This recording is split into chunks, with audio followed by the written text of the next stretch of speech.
Alisa is a lot stronger in this season, so but we still have some stuff against her. So a common situation for Alisa would be 1-1 on hit into destroy form. We just record that again. 1-1 on hit into destroy form. So one bam, and then destroy form. If you can actually walk the low to your left. This is also true for. Oh, the homing will hit you. This is also true for the one follow up. So I'll show you. Also true for the one follow up, and you can get back 2-1-4 in the back against her. Also true for the 2. And it's also true for if she does the high, the plus and block high, you'll get hit by 1 to hits, I believe.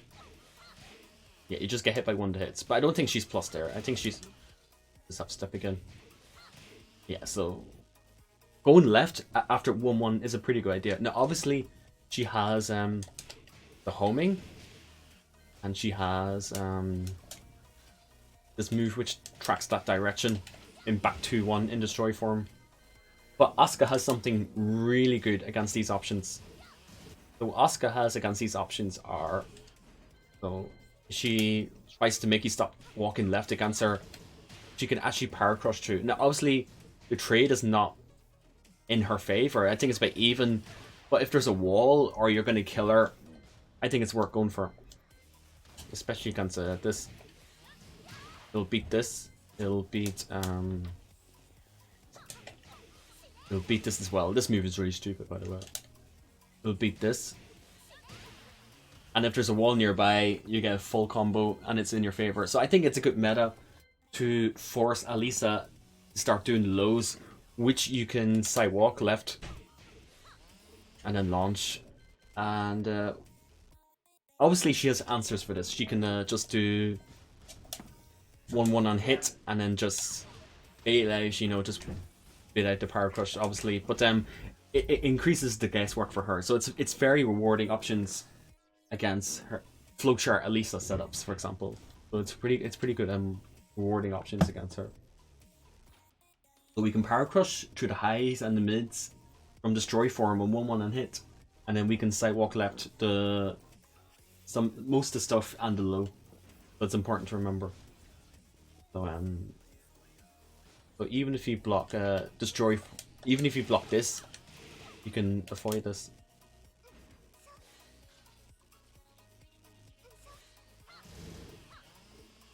You can avoid this. So yeah, that's the kind of meta behind your chainsaws.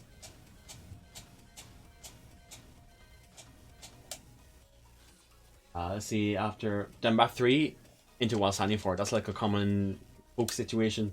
We can actually sidewalk. We can actually go left against it. We can actually go left against that. So that's important to know.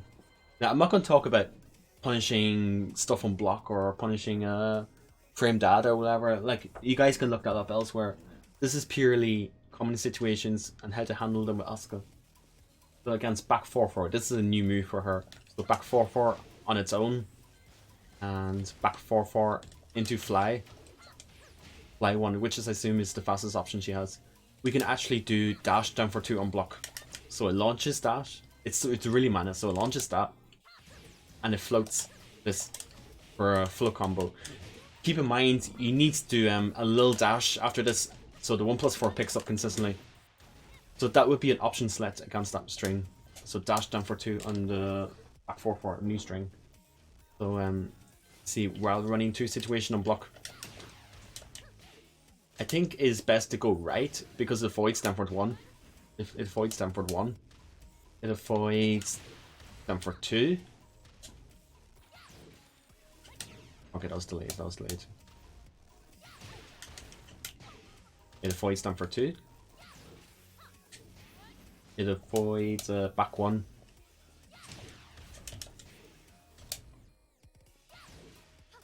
It avoids back 1 as well. So going right is good, except obviously she can do magic 4. She can do then back 3, which tracks that way.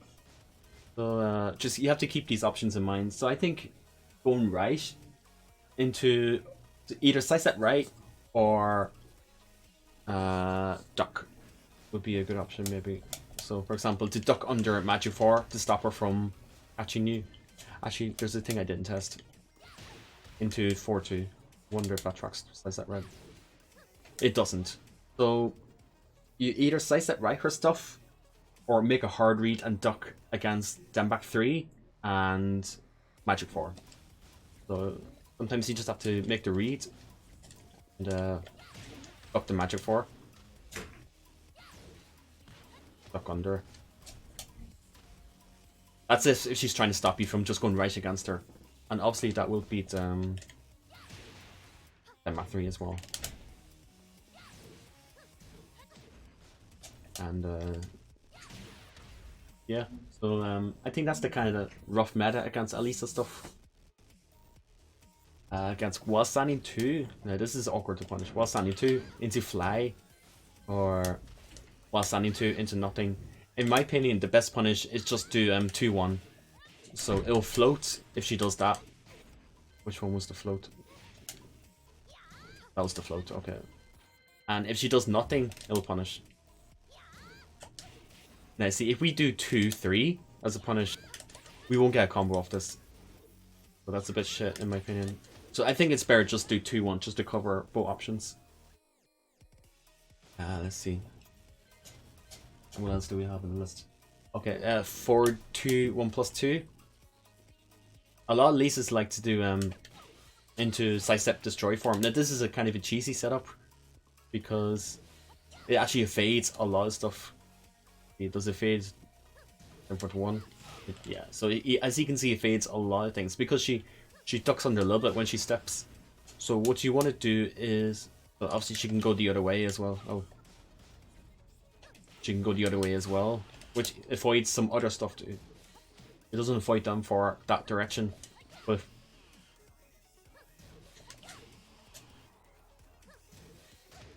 I think back 4 actually might stop her going both ways.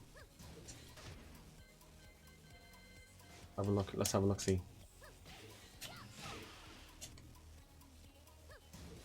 No, okay. Back 4 at least that direction. So nothing is guaranteed except that back 4 actually oh, fucking over record. See oh, no, that's not what I wanted. So Denmark 4 actually goes in either direction. It actually stops her from going in either. Why did I record it again? I had them recorded already. Denmark 4 actually goes in either direction. So in my opinion, Denmark 4 is a nice option. Obviously she can do 4-2 into low parry. Again, just mix it up. But at least Denmark 4 covers everything on block. Obviously she can do this, which will counter hit you from doing Denmark 4. So again, it's just a mix up. But at least you know your options. It's unsafe, obviously. You can do 2-3 on it. But just know your options. Because chainsaws can be really messy, so I think chainsaws is the most important thing to learn against Alisa.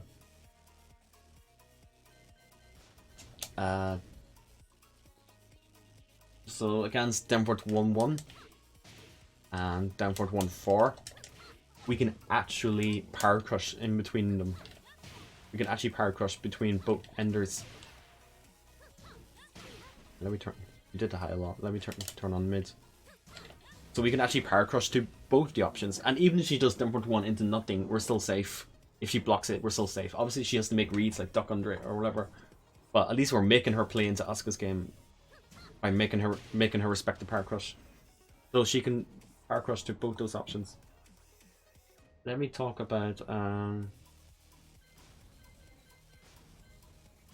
while when he mix up some block. While when he mix up. So it's kind of hard to test on myself here. But you can actually go left. Going left will actually beat options at ranges. So yeah, so going left will beat both the high and the mid. And this applies at range as well. And against Dem 3 as well. He's like walk left against Dem 3 at range. So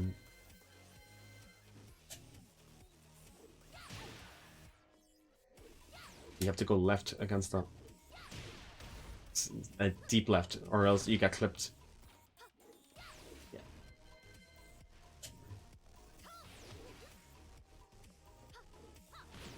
that was delayed. Let me turn off the down 3. I didn't do chat before down 3. You have to go left. You generally go left against the Royal Running mix-ups. So, that's kind of all the Asuka specific options, like the cheesy stuff against Alisa. The summary is, Power Crush is good against Chainsaw stuff. After like 1-1 and hit, for example. Or even like some random transition into Destroy form. Power Crush is a pretty good option. Against the lows, you want to sidewalk left. Let me show you something about the Chainsaw low though. If she hits you with the Chainsaw low, Dem 1 into Dem 1 for example, you can still sidewalk left it. But only on player 1 side, because you're stuck in crouch. Now if we're on the opposite ends,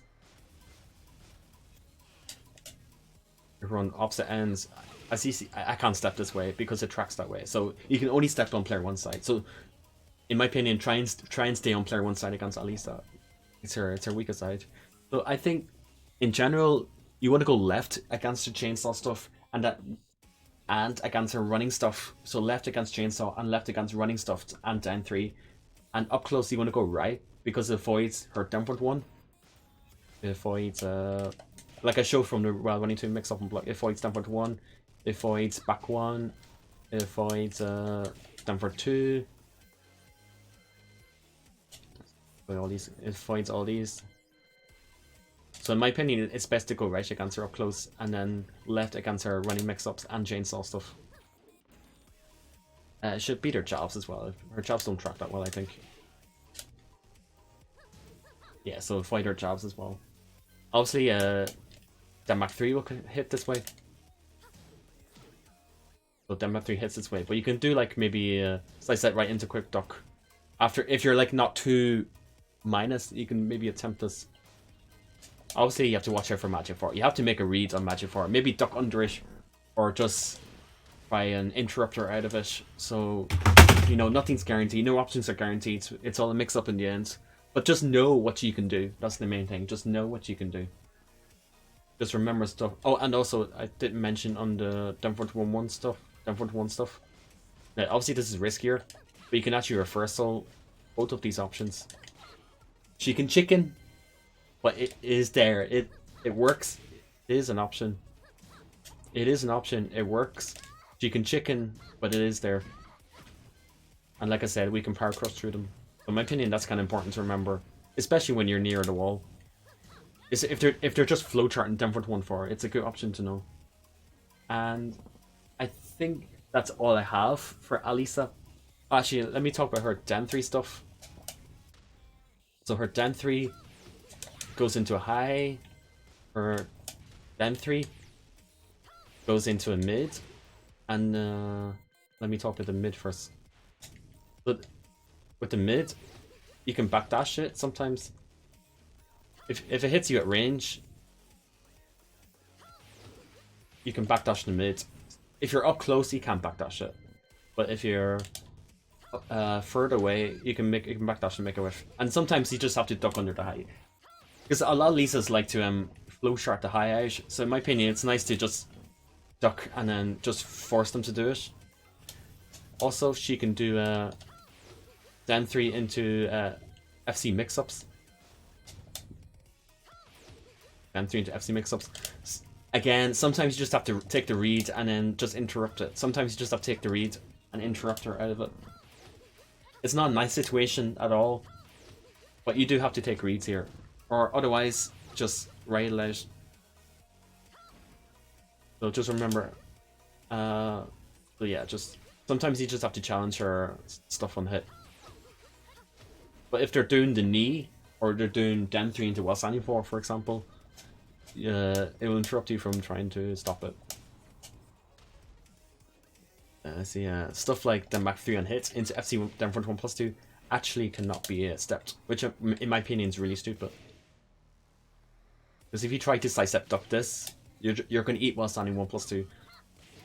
So it's not a nice situation at all. So if she's doing Denmark 3 into stuff on hit, you can actually do Denmark 4. You could, if she does Denmark 3 into while standing 4, you can trade with the 12 frame mid. Should trade anyway. Yeah, you can trade with 12 frame mates. Obviously, she can step this. She can crit cancel and step to avoid the down for 4. But remember, it's all a mix up in the end. But I think that kind of covers most of Alisa's stuff. At least the important stuff, like her general tracking, what to do against Destroy form, what to do against Dem 3, and her down front 1 strings. And thanks for watching, guys.